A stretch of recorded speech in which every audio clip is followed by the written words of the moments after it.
Bismillahirrahmanirrahim. Bismillah, alhamdulillah. Wassalatu wassalamu ala ashrafil anbiya wal mursalin wa ala alihi wa sahbihi wa man tabi'ahum bi ihsanin ila yaumiddin. Amma ba'd. Ikhwani fillah rahimani wa rahimakumullah. Alhamdulillah, kemarin kita sudah membaca sebuah athar, sebuah ucapan yang dikatakan oleh Abdullah ibn Mubarak rahimahullah,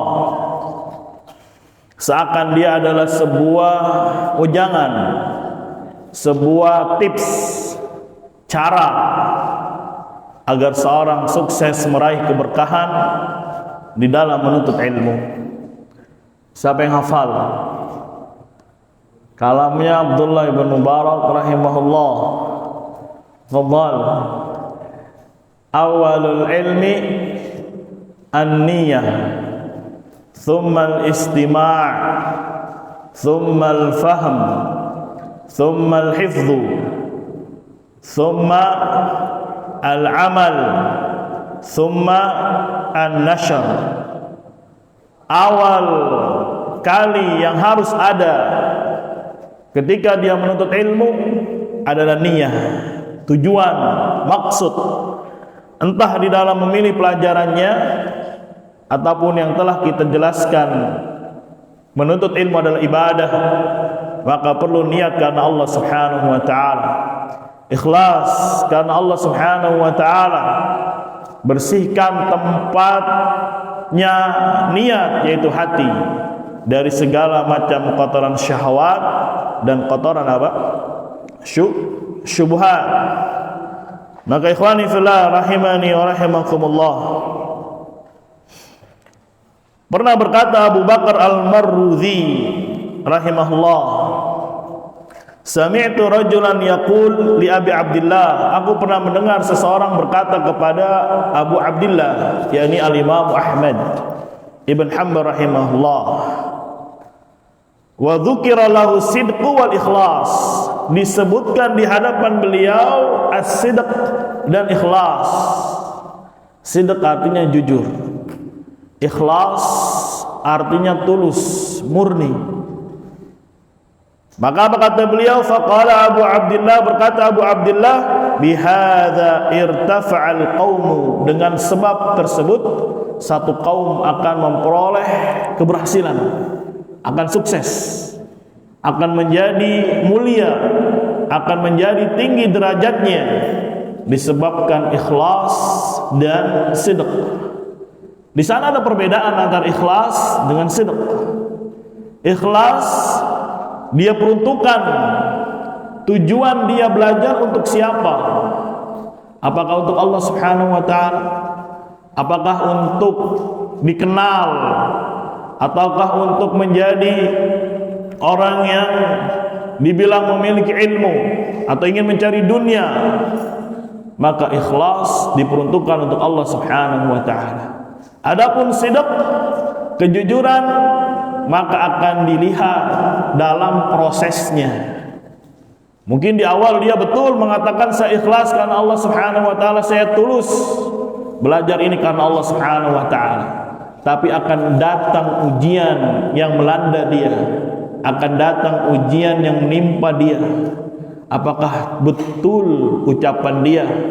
Apakah hati dia betul niatnya ikhlas karena Allah Subhanahu wa taala? Maka akan ada ujian-ujian yang datang kepada dia untuk membuktikan apa?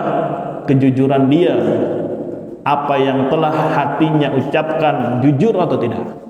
Maka banyak terkadang di awal luar biasa semangat belajarnya, tapi apa? Terkadang di tengah prosesnya, ya, kejujuran itu mulai terkikis. Maka perhatikan dua hal ini, ikhlaskan Allah Subhanahu wa taala dan jujur di dalam pengakuannya. Lurus sesuai dengan rel yang telah dia niatkan di awal.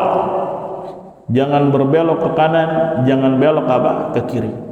Maka kata Imam Ahmad rahimahullah, bidzalik, dengan sebab itu irtafa'al qaum, maka satu kaum akan memperoleh derajat ketinggian di sisi Allah Subhanahu wa taala.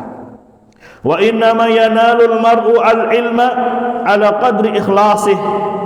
Hanya saja seseorang, para penuntut ilmu, akan meraih ilmu ya sesuai kadar keikhlasannya. Semakin dia memurnikan karena Allah Subhanahu wa taala, semakin kuat kejujurannya, maka begitulah kadar keilmuan yang akan dia peroleh. Maka sekali lagi, ilmu ya atau yang kita usahakan dari ilmu itu akan ada keberkahannya selama dia menempuh sebabnya. Dan yang pertama kata Abdullah bin Mubarak adalah apa? An-niyah. Maka perhatikanlah niat-niat kita, karena menuntut ilmu adalah ibadah, maka harus diperuntukkan untuk Allah Subhanahu wa taala, dan jujur ya selama proses menjalani menuntut ilmu, jujur karena Allah Subhanahu wa taala. Kadang nanti datang aja di perjalanan ya ada tawaran ini, terkadang apa? Berubah niatnya, berubah, tergoyangkan kejujurannya. Maka pertahankanlah niat ini, pertahankanlah kejujuran tersebut. Ikhwani fillah rahimani rahimakumullah. Beliau lanjutkan, wal ikhlas fil ilmi yaqumu ala arba'ati usul. Ikhlas di dalam menuntut ilmu akan tegak, akan berdiri dengan kokoh keikhlasan tersebut di atas 4 usul, di atas 4 pondasi.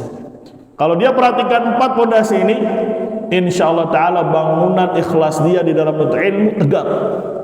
Sebagaimana masjid ini akan tegak ketika memiliki apa? Usul.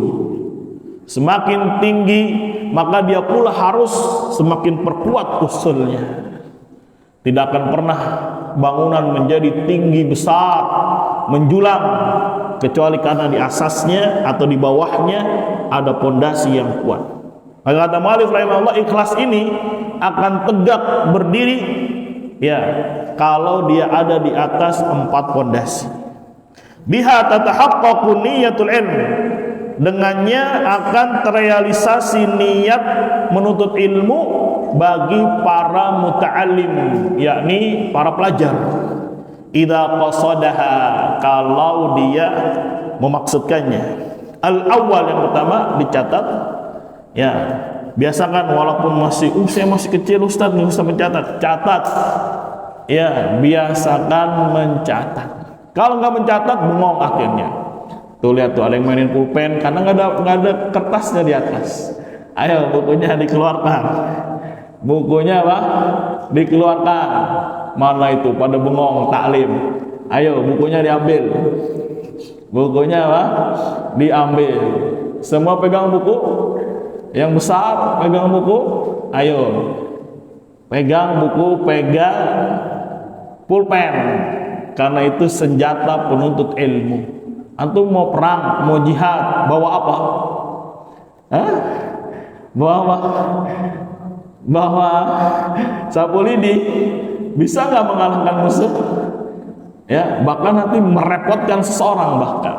Maka perlu senjata, perlu alat. Begitu juga jihad yang paling afdal sekarang adalah apa? Ya, menuntut ilmu. Maka harus punya senjata. Apa senjatanya? Pena dan buku. Bahkan dahulu di zamannya salaf, seseorang diketahui penuntut ilmu atau bukan dari pulpen yang ada di sakunya dan buku yang dia rangkul, yang dia pegang. Maka yang pertama, ikhwani fillah rahimani rahimakumullah, raf'ul jahli an nafsihi, mengangkat kebodohan dari dirinya. Ini yang bisa membantu seorang ikhlas karena Allah Subhanahu wa taala. Ada niat ingin mengangkat kebodohan, nggak mau bodoh terus. Pahamilah, belajar itu capek, tapi lebih capek menanggung kebodohan sampai hayatnya, sampai tuanya. Maka orang yang cerdas, dia bercapek, berletih-letih di awal untuk mengangkat kejahilannya, mengangkat kebodohannya. ketimbang nanti ketika sudah besar, ketika sudah tua, ya dia menahan perihnya, sakitnya kebodohan. Maka sekali lagi, duduknya antum, menulisnya antum itu masih lebih ringan ketimbang nanti ya menanggung kebodohan sepanjang hidupnya. Ya, ada bait ma'ruf dari al-Imam Syafi'i rahimahullah taala terkait hal tersebut. Ya, maka apa? Niatkan mengangkat kebodohan. Apa yang harus saya kerjakan dari kewajiban-kewajiban? Apa yang harus saya tinggalkan dari perkara-perkara yang dilarang? Pelajari. Apa yang harus saya lakukan ketika mau sholat? Pelajari ilmunya. Apa yang harus saya lakukan ketika mau puasa? Pelajari ilmunya. Angkat kejahilan yang ada pada dirinya. Apa yang wajib bagi dia, apa yang boleh bagi dia, apa yang haram bagi dia, pelajari. Maka ini pondasi pertama agar bangunan ikhlas dia tegak di dalam menuntut ilmu. Yang kedua, raf'ul jahli 'anil khalqi, mengangkat kebodohan dari makhluk, dari manusia yang ada di sekitarnya. Ini pondasi yang kedua yang harus diterapkan, yang harus ditanam, yang harus ditancapkan agar apa? Bangunan ikhlasnya berdiri dengan kokoh. Dengan cara apa? Dengan cara apa? Mendidik mereka, mengajari mereka, membimbing mereka apa yang bisa bermanfaat untuk dunia dan akhiratnya. Maka apa? Jadikan ini pondasi yang kedua, mengangkat kebodohan pada orang lain. Belajar itu nikmat, mendapatkan ilmu itu nikmat. Tapi jangan dinikmati hal tersebut untuk dirinya sendiri. Antum punya keluarga, punya istri, punya anak, punya orang tua, punya kakek, punya paman, punya bibi, dan seterusnya. Maka ada tugas besar di pundak antum, di pundak kita, untuk apa? Mengajari mereka, minimalnya keluarga terdekat kita. Maka harus ada niat ini ketika ingin belajar. Maka insyaallah ta'ala bangunan ikhlasnya akan tegak. Kemudian yang ketiga, kata mu'alif hafizahullah, ihya'ul ilmi, menghidupkan ilmu, wa hifdhuhu, menghafalnya, minad dhaya', dari hilangnya ilmu tersebut. Ya, jadi dia bangga sebagaimana salaf terdahulu belajar, mencari hadis, mencari ilmu. Maka dia pun ingin mencontoh generasi terbaik mereka untuk terus menghidupkan ilmu dan menjaga ilmu. Kalau antum tidak sanggup, antum tidak kuat, maka apa? Allah Subhanahu wa taala akan hadirkan kembali orang-orang yang hatinya lebih bersih. Maka agama ini akan tegak, agama ini akan terus jalan. Mansurun, ditolong oleh Allah Subhanahu wa taala dengan kita ataupun tidak.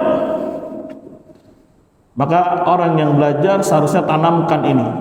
Ya, kenapa? Karena dia mengambil tongkat estafet dari generasi salaf terus menerus sampai hari ini. Dia belajar, pada hakikatnya niatkan ingin menghidupkan ilmu. Terus menerus ingin ambil bagian saham untuk menyebarkan dinul Islam. Maka suatu wazifah yang besar, ya, mendapatkan warisannya para nabi, mendapatkan ilmunya para nabi. Bangga, harus pede, sebagaimana orang-orang ahli dunia betapa bangganya jikalau dia mungkin bisa meneruskan cita-cita orang tuanya yang artis, ingin anaknya menjadi apa? Artis. Pemain bola, anaknya ingin juga menjadi apa? Pemain bola. Bangga sekali. Seharusnya kita lebih bangga lagi duduk di rumah dari rumah-rumah Allah Subhanahu wa taala untuk apa? Menghidupkan ilmu, mengambil tongkat estafet, meneruskan ya warisannya para anbiya. Maka apa? Bangga. Harus ya berbangga. Ini taufik dari Allah Subhanahu wa taala. Yang keempat kata beliau, al-amalu bil ilmi. Ini pondasi yang keempat, ya, akar yang keempat, Kalau mau ikhlasnya tegak di dalam menuntut ilmu, niatkan saya belajar itu untuk beramal. Sebagaimana tadi kita belajar secara simulasi, nahwu sharaf, kita ambil materi singkat, praktekkan. Ya, maka ilmu insyaallah taala akan nancap di dalam hatinya, ilmu tersebut akan berkembang, ilmu tersebut akan menghasilkan keberkahan. Maka ikhwani fillah rahimani rahimakumullah, ya, ini step yang pertama, langkah yang pertama kalau ingin mendapatkan keberkahan di dalam menuntut ilmu adalah niat. Niat ikhlas karena Allah Subhanahu wa taala. Kenapa? Karena ini ibadah. Dan ikhlas ini pun bisa ditopang, dibantu dengan 4 perkara. Mengangkat kejahilan pada diri, mengangkat kejahilan pada orang lain, ya, bangga menghidupkan ilmu, menjaga ilmu, karena mengambil bagian terbesar juga sebagaimana salaf, mereka menyebarkan ilmu, menghidupkan ilmu.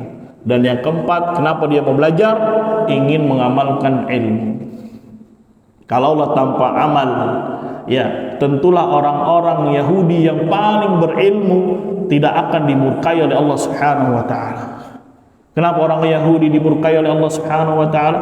Karena tidak ada amalnya. Berilmu tapi tidak beramal. Berbeda dengan orang-orang Nasara, semangat beribadah tapi tanpa diiringi dengan ilmu, maka dihukumi oleh Allah Subhanahu wa taala dhalin, sesat. Sedangkan orang-orang Yahudi, Allah Subhanahu wa taala cap mereka maghdub, yang dimurkai oleh Allah Subhanahu wa taala. Tancapkan 4 pondasi ini, insyaallah taala ikhlasnya akan tegak di dalam menuntut ilmu. Ikhwani fillah rahimani rahimakumullah, ya. Dilanjutkan di sini, wa man dayya'al ikhlas fatahu ilmun katsir wa khairun wafir. Barang siapa yang menyia-nyiakan ikhlas, maka akan hilang bagi dia ilmu yang begitu banyak, kebaikan yang begitu melimpah. Disebabkan apa? Tidak adanya keikhlasan. Ini yang pertama, kita singkat karena ya waktu yang sempit. Al-muhim kita bisa ambil pelajaran, bisa kita ambil ya beberapa faedah. Di dalam keberkahan ilmu harus ada keikhlasan. Yang kedua, sebagaimana dikatakan oleh Abdullah bin Barak, al-istima', fokus. Istima' asalnya dari kata sam'un, artinya mendengar. Tapi ketika dia ikut wazan ifta'ala, istama'a, maka di dalamnya ada makna lebih, yaitu takalluf, membebani diri untuk mendengar, fokus. Apa yang disampaikan, dia betul-betul perhatian, dia betul-betul fokus. Ya, bukan gurunya berbicara, menjelaskan, nggak taunya dia lagi asik bermain ini, bermain itu, dan seterusnya. Sehingga apa? Bisa jadi keberkahan ilmu tercabut. Kenapa? Betul mungkin dia sudah niat ikhlas karena Allah Subhanahu wa taala, tapi bukan ini satu-satunya sebab. Masih ada lagi sebab yang harus dia perhatikan. Makanya di dalam surat Qaf, Allah Subhanahu wa taala menjelaskan ciri orang yang bisa mengambil pelajaran di dalam Al-Qur'an. Inna fi dzalika ladzikra liman kana lahu qalbun aw alqas sam'a wa huwa syahid. Sesungguhnya di dalam hal tersebut, di dalam Al-Quran ada pelajaran, ada ilmu, ada hidayah. Tapi lihat bagaimana Allah Subhanahu wa taala syaratkan hidayah itu bisa diperoleh, liman kana lahu qalbun, bagi orang yang memiliki hati. Hati yang hidup, hati yang ikhlas, tulus, ya, jujur karena Allah Subhanahu wa taala. Apa cukup sampai situ? Tidak. Au alqas sam'a, melemparkan pendengarannya, maksudnya fokus. Wa huwa syahid, dalam keadaan dia menyaksikan, betul-betul memperhatikan. Bukan main ke sana, ngobrol ke sana, bercanda sana, cubit temennya, ya. Atau lagi belajar dia mikirin, padahal masih kecil, tong mikirin apa sih? Ya, kerjaan belum ada. Ya, mikirin nanti malam makan apa. Mafhum? Maka harus ada langkah berikutnya, yaitu apa? Istima', fokus perhatian. Didengarkan dengan baik dan seksama. Itu langkah yang kedua. Langkah yang ketiga kata Abdullah bin Mubarak, al-fahmu thumma al-fahmu. Pahami. Ini guru ngomong apa? Pelajaran apa? Oh, pelajaran maghrib ini tentang apa? Oh, tentang bagaimana meraih keberkahan di dalam ilmu. Catat judulnya, itu sudah luar biasa. Kemudian di bawahnya faedah 1, faedah 2, faedah 3 dan seterusnya. Bahkan kalau orang belajar Sahih Bukhari, baca judulnya saja itu sudah bisa ngambil hukum dari judul yang ditulis oleh Al-Imam Bukhari. Karena fikihnya Imam Bukhari ya salah satunya terdapat dalam judul. Maka dengan memahami pelajaran ya itu akan bisa membantu dia berkembangnya ilmu dan berkahnya ilmu. Kemudian yang keempat secara singkat adalah al-hifdhu thumma al-hifdhu. Perhatikan langkahnya, niat, fokus, memahami dan hifdz, menghafal. Kalau sudah paham, dihafalkan, jangan dibiarkan. Karena ilmu itu ibarat buruan. Kalau nggak diikat, sudah ketangkap, dibiarkan, lepas dia.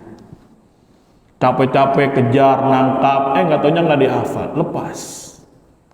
Ya, tadi antum sudah belajar misalkan wazan isim fa'il misalkan, wazan isim maf'ul, sudah ngerti.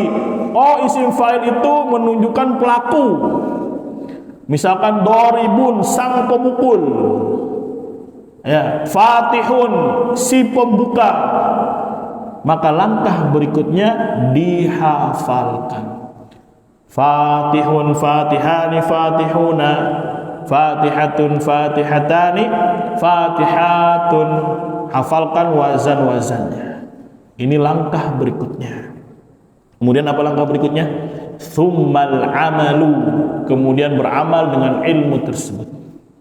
Sekali lagi, belajar nahwu, belajar sharaf, belajar ilmu alat itu simulasi, percobaan. Sebelum orang mengendarai pesawat yang besar, maka ada ruang untuk belajar ya memakai atau mengendarai pesawat. Nggak langsung, ada simulasinya. Ya jadi kalau dia celaka, nggak hancur itu pesawat. Mahfum? Maka pada hakikatnya belajar ilmu alat, ilmu nahwu dan sharaf ada simulasi. Kita sudah paham nih wazan ini, udah hafal. Maka ketika membaca Al-Quran diamalkan, dipraktekkan. Ini wazan apa? Oh ini kayaknya wazan isim fa'il. Ini wazan apa? Kalau nggak tahu berarti masih kurang ilmunya. Belajar lagi, ambil lagi dari awal. Betul-betul niat, betul-betul fokus, betul-betul memahami, betul-betul menghafal. Terus begitu ilmu akan berporos, berputar seperti itu. Kemudian kalau lebih mau kuat lagi, kata Abdullah bin Mubarak yang keenam, tsumman nashru. Kemudian sebarkan, kemudian ajarkan. Ya, yang besar sudah ngerti, ajarkan yang kecil. Bapak yang sudah ngerti, ajarkan anaknya. Ya, suami yang sudah mengerti, ajarkan istrinya. Maka insya Allah Ta'ala dengan marhalah ini, dengan langkah ini, insya Allah Ta'ala Allah berikan apa? Keberkahan. Maka dari asarnya Abdullah bin Abbas kita bisa petik beberapa faidah. Yang pertama, apa yang disebutkan oleh Abdullah bin Mubarak itu adalah marhalah, proses. Kalau mau belajar, inilah prosesnya. Kalau mau sukses, inilah prosesnya. Kalau mau diberikan keberkahan oleh Allah Subhanahu wa taala, inilah prosesnya. Dan ini pun dialami oleh a'immah kita, baik yang hari ini maupun yang telah melalui kita. Al-Imam Bukhari begini prosesnya. Ya. Siapa lagi? Imam Ahmad, imam-imam yang lainnya, prosesnya seperti ini. Diajarkan sama orang tuanya, niat ikhlaskan Allah Subhanahu wa taala. Nanti di majlis jangan banyak main, fokus. Makanya terkadang orang yang banyak bermain di majlis nggak paham, nggak ngerti. Karena apa? Langkah berikutnya di stop, terputus. maka kesananya akan sulit, saudara. Kenapa? Karena ada yang dia lewati tangganya, dia lewati anak tangganya. Udah niat mau, Masya Allah Ustaz, saya mau niatnya ikhlas banget. Tapi percuma kalau belajarnya main-main. Maka terkadang tidak menghasilkan buah yang indah, tidak menghasilkan buah yang manis. Maka sekali lagi, ini adalah step, ini adalah marhalah, ini adalah tingkatan, ini adalah jenjang. Naik pelan-pelan, 1, 2, 3, seterusnya. Dan perlu proses. Ya, nggak ada yang instan. Bikin mie aja apa? Perlu apa? Ke warung beli mie dulu. Kalau pakai telur, bagaimana? Beli telurnya lagi. Kalau pakai sayuran, beli sayurannya lagi. Apakah ada langsung air panas? Masak dulu. Kompornya habis misalnya, gasnya, beli dulu. Apakah nyalain kompor langsung panas? Tunggu dulu, dibuka dulu, seterusnya. Akhirnya dia bisa menikmati ya enaknya makan Indomie di hujan-hujan lagi. Wah, kan nikmat. Ada proses yang harus dia lalui, ada tingkatan yang harus dia injak, dia langkahi. Bisa dipahami? Ini faedah pertama dari asarnya Abdullah ibn Mubarak. Yang kedua yang bisa kita petik dari ucapannya Abdullah bin Mubarak, marhalah ini bisa dijadikan acuan. Maksudnya apa? Misalkan ada orang nggak fokus belajarnya, bisa jadi niatnya salah, bisa jadi nggak mau mengangkat kebodohan, bisa jadi nggak mau menghidupkan ilmu, nggak bangga megang estafet atau tongkat estafet. Akhirnya si fulan aja lah, ya udah ada si fulan. Ya, padahal orang itu hidup berlomba-lomba. Ya, fastabiqul khairat. Sudah dan udah adzan dulu atau apa? Nanti kita lanjutin. Boleh. Ya, fadhol kalau mau adzan dulu. Atau 5 menit lagi dulu. Ntar adzan lanjut lagi. Udah masuk belum tapi? Udah masuk adzan belum? Isya? Baru? Ya, adzan dulu nanti kita lanjut lagi. Nanti langsung qomat saja. Ya. Enggak, habis adzan lanjut kita. Ya. Qani fillah rahimani wa rahimakumullah. Faedah yang pertama tadi, apa yang diucapkan oleh Abdullah bin Mubarak itu dijadikan langkah-langkah. Dijadikan apa? Langkah-langkah. Yang kedua dijadikan acuan. Maksudnya apa? Antara satu langkah dengan yang lainnya itu bisa menjadi barometer, acuan. Misalkan tadi sebagai contoh, kenapa dia nggak fokus belajarnya? Bisa jadi ada yang salah dari niatnya. Nggak mau mengangkat kejahilan, tidak bangga dengan memegang tongkat estafet. Sehingga apa? Dia nggak fokus, biarin aja orang lain aja lah. Nama yangnya pengennya yang senang-senang aja, slow aja. Akhirnya nggak fokus dia. Mafhum? Atau kenapa dia nggak paham pelajaran? Bisa jadi kurang apa? Kurang fokus. Atau kenapa dia tidak bisa menghafal? Mungkin karena dia nggak paham. Ya, paham aja masih susah. Apalagi apa? Ingin menghafalnya. Atau kenapa dia tidak mengamalkannya? Bisa jadi dia tidak menghafalnya, bisa jadi tidak memahaminya. Nah, kenapa dia tidak mau mengajarkan? Bisa jadi nggak paham, atau belum menghafalnya, tidak mengamalkannya. Akhirnya disuruh mengajar, menyampaikan ilmu nanti dan seterusnya. Ya, ini antara satu langkah dengan lainnya bisa menjadi apa? Ya, acuan untuk yang lainnya. Kemudian yang ketiga, jadikan dia metode, baik si murid maupun si guru ketika dia mengajar. Kalau si murid tadi yang langkah 1, langkah 2 dan seterusnya, tapi ini juga bisa diterapkan oleh para pengajar, oleh para guru, para muallimin. Maka ketika dia masuk ke dalam majelis ilmu, ya, pahamkan kepada anak didiknya akan nilai-nilai keikhlasan. Akan nilai-nilai apa? Keikhlasan. Karena Allah Subhanahu wa taala. Kemudian atur mereka supaya fokus. Ya, yang bercanda ditegur, yang main-main ditegur, bikin suasana kelas tempat dia belajar halaqahnya fokus. Ya, mafhum? Setelah itu buat guru juga bagaimana lihat apakah si murid ini telah paham atau belum. Maka setiap sekali dia menjelaskan tanya, mafhum? Paham? Apa maksudnya ini? Dilontarkan pertanyaan-pertanyaan untuk menguji si murid apakah sudah paham atau belum. Kemudian langkah berikutnya bagi si guru juga ya untuk memeriksa hafalannya, apakah sudah hafal. Yang tadi wazannya sudah hafal belum. Kemudian bimbing mereka, ajak mereka untuk praktek. Bukan hanya sekedar teori, tapi bimbing mereka untuk apa? Praktek. Begitu juga hasung mereka untuk memberikan faedah antara satu teman dengan yang lainnya. Kalau teman yang satu nggak paham, maka yang satu paham, ajarkan ya, atau bimbing yang paham, tolong ajari si fulan. Ya, maka ini bisa menjadi ya manhajiyah, metode baik untuk si murid yang mau belajar maupun si guru yang ingin mengajar. Maka ini bisa menjadi apa? Ya, pegangan dia, ucapannya Abdullah ibn Mubarak rahimahullah ta'ala. Faedah yang keempat, setiap tingkat, setiap langkah itu bisa dijadikan puncak tujuan. Yang namanya tujuan pasti memiliki perantara atau wasilah. Ikhlas itu jadikan puncak. Bagaimana menghasilkan keikhlasan? Maka tempuh jalan-jalan yang bisa mengantarkan si murid atau si guru untuk ikhlaskan Allah Subhanahu wa ta'ala. Apa misalkan wasilahnya? Ajari mereka tauhid.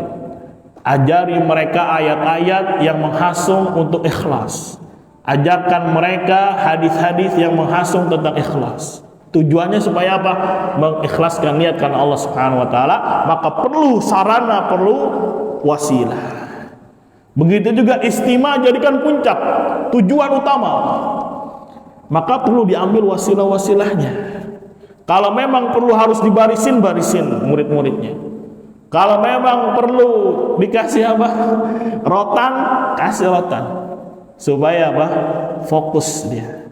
Kalau memang perlu dicairkan suasana dulu, mungkin terlalu tegang, dikasih cerita dulu mungkin tentang sahabat fulan, tentang ulama fulan. Karena terkadang anak-anak itu senang dengan cerita, supaya dia fokus. Supaya apa? Dia merindukan pelajaran berikutnya. Maka istimah jadikan dia tujuan utama, maka perlu ada wasilah. Ya, kalau bapak-bapak mungkin ya nggak bisa fokus nih, ngapain dulu, ngopi dulu, silakan. Ngopi dulu, mohon ya. Atau biar fokus karena mungkin tidurnya kurang, maka diatur waktu tidurnya. Kapan dia tidur, kapan dia bangun, supaya nanti pelajaran dia fokus. Nggak kayak ayam matok-matok. Kayak gitu. Iya. Ini bisa jadi apa? Ada yang salah wasilah yang diambil, sehingga tidak mencapai puncak. Apa puncaknya? Fokusnya itu nggak ada. Bisa jadi ada yang salah dari wasilah. Begitu juga paham, jadikan dia puncak, jadikan dia tujuan. Yang namanya tujuan ada wasilahnya, ada perantaranya. Gimana caranya biar paham? Tadi salah satunya fokus, atau bertanya kepada temannya, atau baca lagi, diulang lagi pelajarannya, atau sebelum memulai pelajaran dibaca dulu pelajarannya. Besok belajar apa ya? Baca dulu. Ini wasilah-wasilah untuk membantu dia menghafal. Begitu juga hifadz hafalan, jadikan dia puncak. Ada wasilah-wasilahnya. Apa wasilahnya?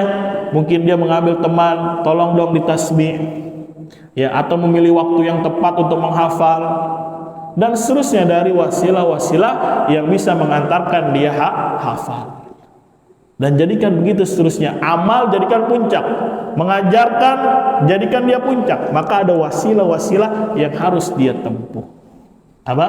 Yang harus dia tempuh. Maka sebetulnya kalau ini mau disyarah, mau dijabarkan satu persatu, ya akan banyak faedah yang bisa kita petik.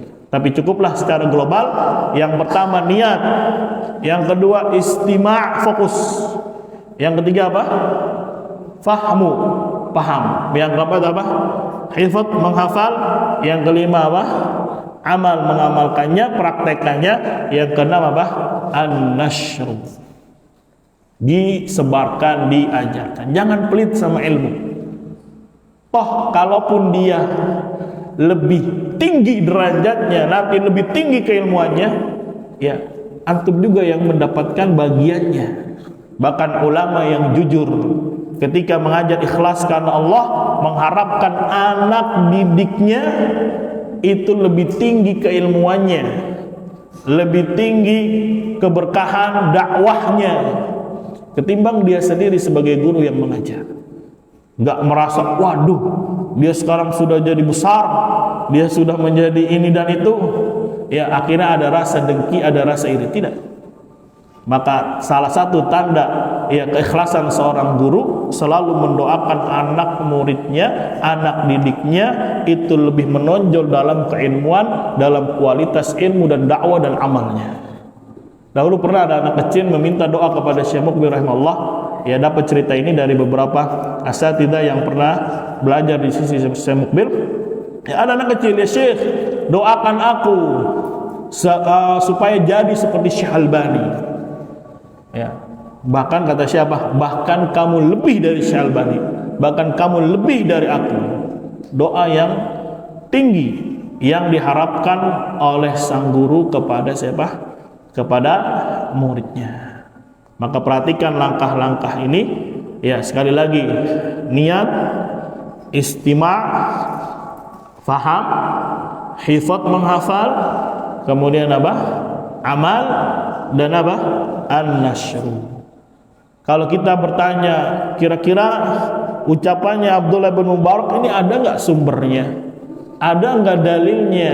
Baik dari Al-Quran maupun Sunnah Nabi SAW. Maka ada hadis mutawatir. Apa itu mutawatir? Dari jalur yang banyak. Banyak sahabat yang meriwayatkannya, baik secara lafaz maupun secara makna. Apa bunyi hadisnya? Naddarallahu imra'an, semoga Allah Subhanahu wa taala menyerahkan, membikin sejuk wajah seseorang yang sifatnya apa? Sami'a maqalati, mendengar ucapanku. Maksudnya apa?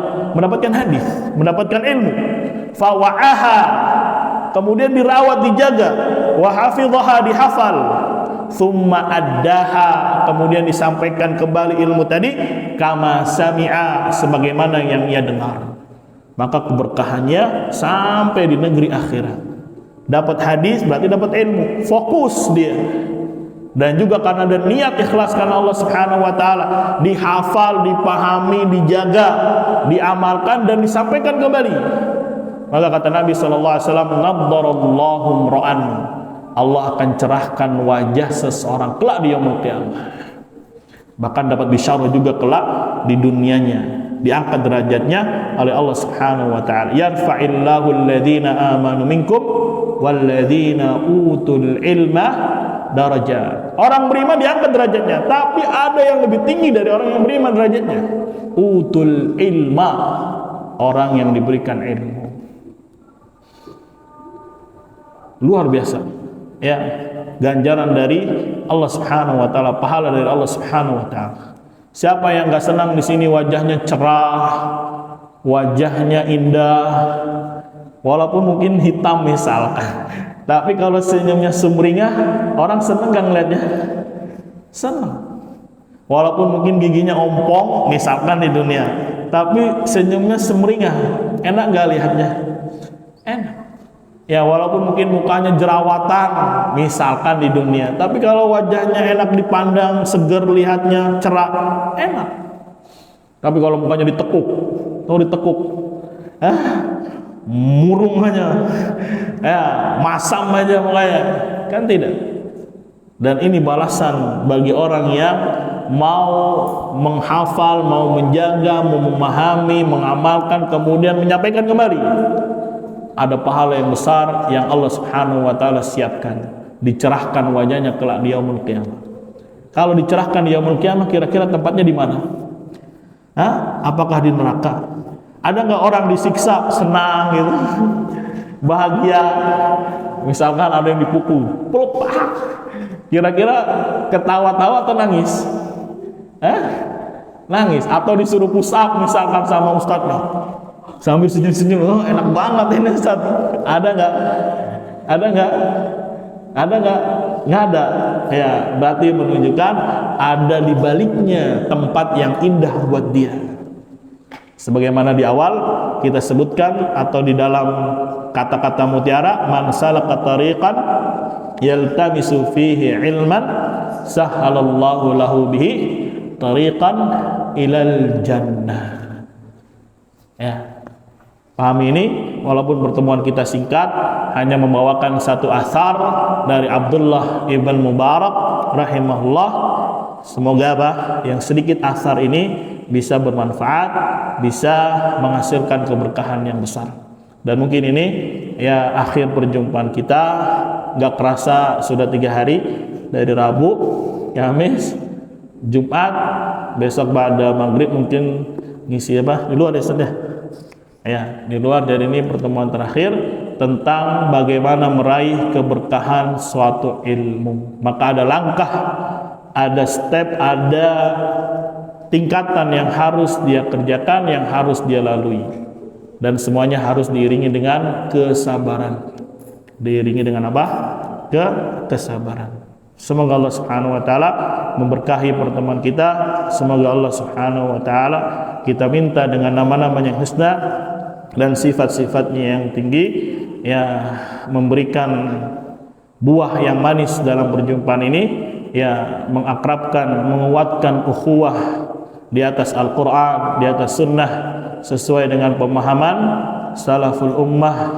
Dan semoga kita juga meminta kepada Allah, sebagaimana Allah mengumpulkan kita di sini, di rumah dari rumah-rumah Allah Subhanahu wa taala, kelak juga Allah akan mengumpulkan kita di surganya yang tertinggi, yakni Jannatul Firdaus. Amin ya rabbal alamin. Ya, kita akhiri, mohon maaf kalau ada kata-kata yang salah. Ya, kita akhiri, subhanakallahumma wa bihamdika asyhadu an la ilaha illa anta astaghfiruka wa atubu ilaik. Assalamualaikum warahmatullahi wabarakatuh.